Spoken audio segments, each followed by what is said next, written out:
Hello students, today we are going to discuss the topic AC circuit containing inductor only. In previous video, we done the same topic having only resistance. उसे हमने resistive circuit बोला. आज हम करेंगे कि ऐसा AC circuit जिसमें सिर्फ इंडक्टर हो. इंडक्टर जनरली एक कॉइल को हम बोलते हैं जिसमें हम इलेक्ट्रोमैग्नेटिक इंडक्शन का फिनोमिना ऑब्जर्व करते हैं. तो अकॉर्डिंग टू क्वेश्चन डायग्राम बना लेते हैं. एक एसी का सोर्स हमने ले लिया. इस एसी के सोर्स के साथ हमने एक इंडक्टर जोड़ दिया. ये है हमारे पास कंडीशन. इसके अलावा हमें कुछ और नहीं दे रखा. तो देखिए, an AC voltage source applied to an alternating voltage applied to inductor. एक इंडक्टर पर हमने इसको अप्लाई किया है और इसको हम प्योरली इंडक्टिव सर्किट भी बोल सकते हैं. It also called purely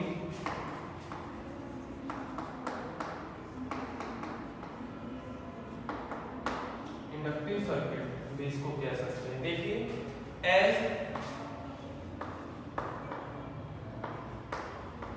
alternating voltage is E is equals to E naught sin omega t. ये है हमारे पास वो वोल्टेज जो हम अप्लाई करते हैं. और जैसा कि हमने बताया कि इलेक्ट्रोमैग्नेटिक इंडक्शन के लिए हम इंडक्टर को यूज करते हैं. तो इस वोल्टेज से एक इंड्यूस्ड ईएमएफ पैदा हो गई होगी उस कॉइल के अंदर. वो जो इंड्यूस्ड ईएमएफ होगी, now the induced EMF is वो इक्वल होगी माइनस ऑफ E के.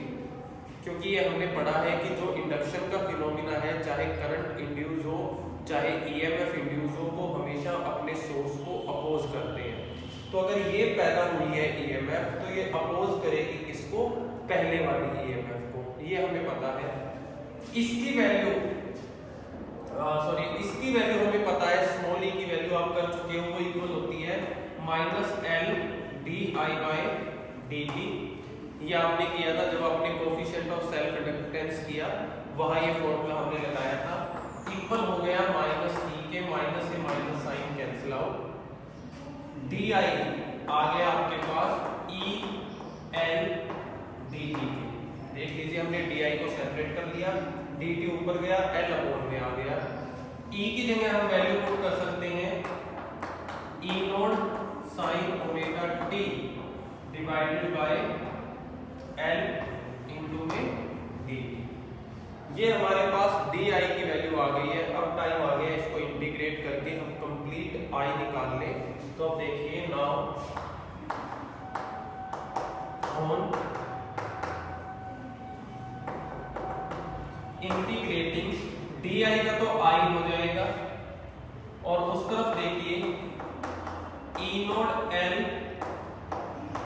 Sign omega T D T. ये आएगा इंटीग्रेशन आपका राइट हैंड साइड का. और ये आपको पता ही है, साइन का इंटीग्रेशन जो होता है वो होता है माइनस कोस.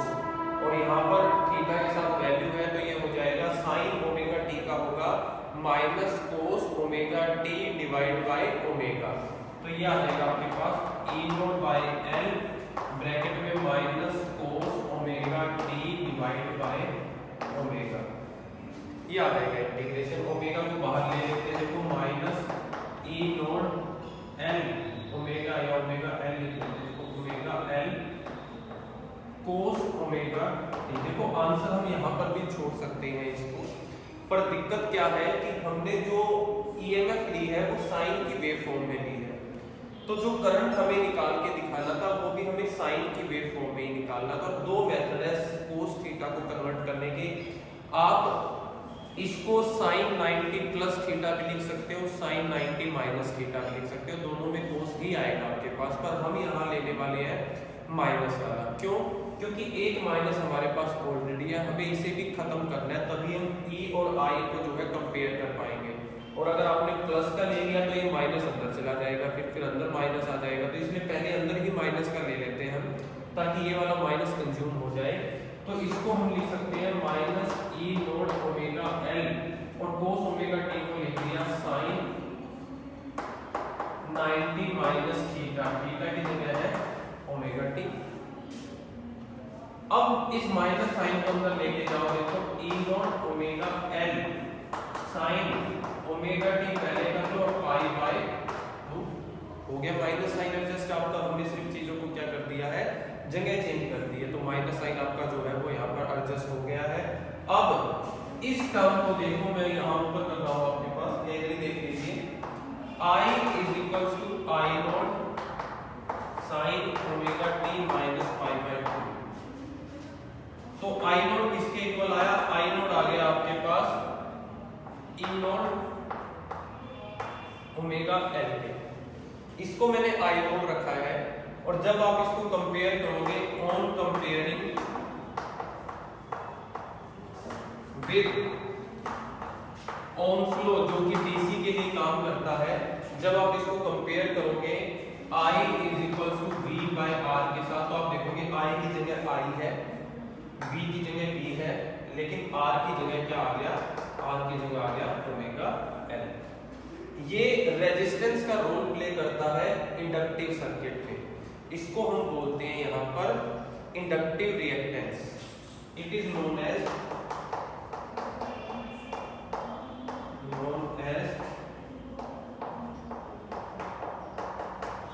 Inductive reactance. इसको हमने इंडक्टिव रिएक्टेंस का नाम दिया है यहाँ पर। अब देखिए, ये जो इंडक्टिव रिएक्टेंस आया आपके पास, इसको रिप्रेजेंट करने का भी हमारे पास एक नया सिंबल है। इसको रिप्रेजेंट करते हैं हम XL के साथ, L फॉर इंडक्टर और X दिखाता है रिएक्टेंस को। जो आपने यहाँ पे रिएक्टेंस लिखा है उसको हम X से रिप्रेजेंट करते हैं। तो यहाँ से दो चीजें तो हमने ऑब्जर्व की, पहली तो ये कि आपने एक नया रेजिस्टेंस देखा कि जो यहाँ पर अपोज करता है करंट। तो दूसरी ये कि ईएमएफ तो आपने ओमेगा टी में लिया, लेकिन जो करंट आया वो ओमेगा टी से 90 पीछे था। फेज डिफरेंस की अगर बात करें तो जहां ईएमएफ फ्लो कर रही है, करंट उससे 90 डिग्री पीछे चल रहा है हमारे पास। तो जब आप फेज डायग्राम बनाओगे, ये देख लीजिए, फेज डायग्राम जब आप बनाओगे तो ये अगर आपने E लिया है, ये लिया है आपने E यहाँ पर, E साइन ओमेगा टी जो यहाँ से शुरू हुआ। तो जब बात करोगे आप किसकी, जब बात करेंगे हम I की, तो I शुरू होगा आपके पास यहाँ से,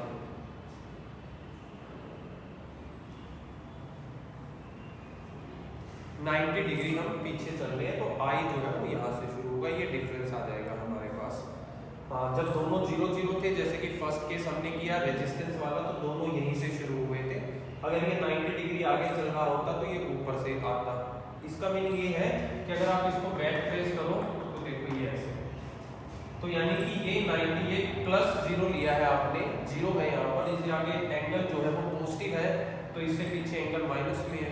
तो यहाँ से शुरू होके ये यहाँ पर हमारे पास आया। तो ये इसका फेज डायग्राम है जो आपको करना है। एक चीज और इम्पोर्टेंट जो आपको यहाँ याद रखनी है वो ये कि as resistance is equals to omega L, तो एक्सएल ओमेगा एल है और ओमेगा इक्वल होता है 2 पाई न्यू। ओमेगा है 2 pi by T, 1 by T को आप न्यू लिख सकते हो। न्यू है फ्रीक्वेंसी, यानी कि रेजिस्टेंस फ्रीक्वेंसी के डायरेक्टली प्रोपोर्शनल है। फॉर डीसी के लिए फ्रीक्वेंसी की वैल्यू तो 0 होती है, क्योंकि डीसी में कोई वेरिएशन होती नहीं। तो अगर फ्रीक्वेंसी की वैल्यू 0 हो जाएगी तो डीसी करंट के लिए रेजिस्टेंस भी क्या हो जाएगा, 0 हो जाएगा। तो ये बात आपको याद रखनी है।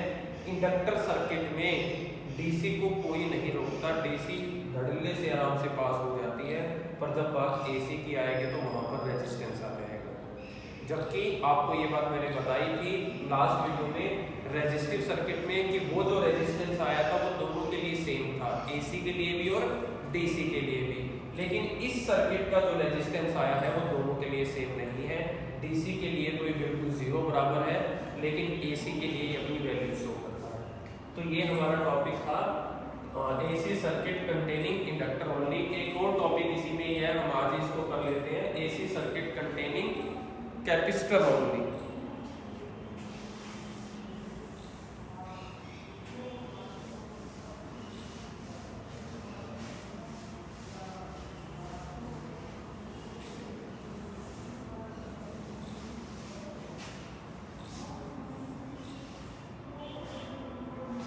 AC circuit containing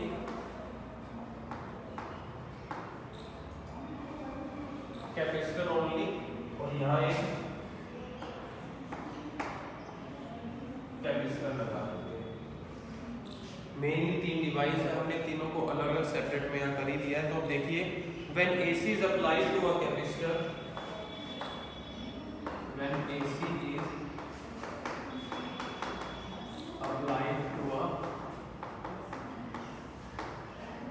जब कैपेसिटर पे AC अप्लाई की जाएगी तब जो सर्किट होगा हमारा, उसको हम कहेंगे प्योरली कैपेसिटर सर्किट या purely capacitive circuit. Then it is known as purely capacitive circuit. तो उसको हम प्योरली कैपेसिटिव सर्किट कहते हैं। जो वोल्टेज हमने अप्लाई की है, लेट वोल्टेज इज, वो वोल्टेज आपके पास E is equal to E not sine omega t, ये वोल्टेज हमने अप्लाई की है। But as capacitance says, capacitance कहता है कि C इक्वल होता है Q अपॉन में V के। ये फॉर्मूला कैपेसिटेंस का हमने पढ़ा हुआ है। इसको V की जगह यहाँ पर हम क्या यूज कर रहे हैं, E यूज कर रहे हैं। ऑल्सो आप क्या लिख सकते हो, E is equal to Q upon में C। E को हम साइड में ले गए, Q अपॉन में C आ गया। E की वैल्यू अगर आप पुट करो तो E not sine omega t is equal to Q upon में C, ये आ जाएगा हमारे पास। यहाँ से आपने सेपरेट कर लेना है Q को, Q आ गया E not C sine omega. ये वो चार्ज है जिसकी वैल्यू हमने निकाली है कैपेसिटिव सर्किट के लिए। But as I is equals to dq by dt, अगर स्मॉल टाइम में स्मॉल करंट फ्लो हुआ है तो करंट की डेफिनेशन तो ये होगी, स्मॉल चार्ज अगर फ्लो हुआ है, इसी में ही q की वैल्यू आप रखोगे c sin omega t upon में dt। तो अगर ध्यान से आप चीज नोटिस करोगे, पहले 2 सर्किट्स में जहां हम इंटीग्रेशन यूज कर रहे थे, वहां इस सर्किट में हमें डेरिवेशन यूज करना है। आप ध्यान से देख सकते हो डी बाई डी टी है, तो हम डेरिवेशन यूज करने वाले हैं यहाँ पर। तो देख लीजिए क्या होगा, कांस्टेंट तो बाहर आ गए T not C, sine theta का डेरिवेशन होता है सिंपल कोस थीटा, माइनस का साइन नहीं आता, प्लस आता है, और जो थीटा के साथ होता है वो मल्टीप्लाई में आ जाता है। तो ये हो जाएगा ओमेगा कोस ओमेगा टी, ये होगा हमारे पास। लेकिन अगेन दिक्कत ये है कि E को हमने साइन की फॉर्म में लिया है, तो ये I जो है वो कोस की फॉर्म में नहीं आना चाहिए। यहाँ कोई माइनस का इशू नहीं है, तो यहाँ हम पॉजिटिव क्वाड्रेंट की तरफ चलते हैं। तो हम लिख लेते हैं E not C omega sine 90 plus theta, यहाँ कोई दिक्कत है ही नहीं। और जब कोई इशू नहीं है तो इसको थोड़ा सा रीअरेंज और कर लेते हैं। देखिए E not sine omega T पहले लिख देते हैं, पाई बाई 2 बाद में लिख देते हैं। ये जो चीज आपने लिखी, इसको मैं लिख सकता हूँ 1 अपॉन में ओमेगा सी। अगर आप ध्यान से देखो, देखिए इसको 1 के अपॉन में लिख दिया ताकि सोल्व करोगे तो ये ऊपर ही आ जाएगा। ये इसलिए करना था क्योंकि आपने पहले 2 आर्टिकल में किया है कि हम इसको आई नोड लिखने वाले हैं और फिर इसको आर से कंपेयर करने वाले हैं, तो हमें आर की वैल्यू निकालनी थी। आप अगर ऐसा ना करते तो अपॉन में कुछ भी नहीं था, तो कंपेयर कैसे करते हम। तो अब अगर इसको कंपेयर करें, ये इक्वेशन आ गई आपके पास i के equal and i is equal to i naught sine omega t plus pi by 2। तो where i naught is equal to e naught by 1 upon में omega c on comparing with Ohm's law। R किसके equal आ जाता है 1 upon में omega c के। Compare करोगे Ohm's law के साथ तो I equals to V upon में R, I की जगह I, V की जगह V, R की जगह क्या है 1 अपॉन में ओमेगा C। इसको जो लिखने का तरीका है वो हम लिखते हैं XC, कैपेसिटिव रिएक्टेंस, इसको नाम देते हैं हम कैपेसिटिव रिएक्टेंस। लास्ट वाले में R जो था वो ओमेगा L था, यहाँ 1 अपॉन में ओमेगा C है, इसको कैपेसिटिव रिएक्टेंस बोलते हैं। अब दोनों इक्वेशन साइन की फॉर्म में है, लेकिन अगर आप देखो करंट EMF से 90 डिग्री एक्स्ट्रा है, यहाँ पे करंट आगे चल रहा है, तो जब यहाँ फेज डायग्राम आप बनाओगे तो देखिए ये अगर आपके पास EMF है, E है, तो करंट जो है वो ये होगा, ये आपके पास I आ जाएगा, यहाँ ये डायग्राम रहेगा आपका। Also as XC is equals to 1 upon में ओमेगा C एंड ओमेगा को आप लिख सकते हो 2 पाई म्यू C। अब अगर यहाँ पर आपने DC अप्लाई किया, DC की वैल्यू के लिए ये होता है 0 फ्रीक्वेंसी, समथिंग बाय 0 इंफिनिटी बन जाएगा, तो यानी कि इसकी वैल्यू फॉर DC XC हो जाएगा इंफिनिटी। इसका मीनिंग है इतना ज्यादा वैल्यू है रेजिस्टेंस के लिए कि वो DC को तो भटकने भी नहीं देगा कहीं पे पास में, कोई चांस नहीं है DC का यहाँ से क्रॉस होने का, यहाँ सिर्फ AC क्रॉस हो सकती है। अब डिफरेंस देख लीजिए, मैं आपको रिवाइज करा देता हूँ डिफरेंस ध्यान से, कि जब सर्किट आपने सिर्फ रेजिस्टर का लिया तो दोनों को अपोजिशन मिल रहा था, AC को भी और DC को भी। जब सर्किट लिया आपने इंडक्टर का तो अपोजिशन मिला सिर्फ किसको, DC को, AC को, DC आराम से पास हो गई थी। लेकिन जब आपने कैपेसिटर लिया तो अपोजिशन DC को मिला, यहाँ पर AC पास होगी लेकिन DC पास नहीं होगी।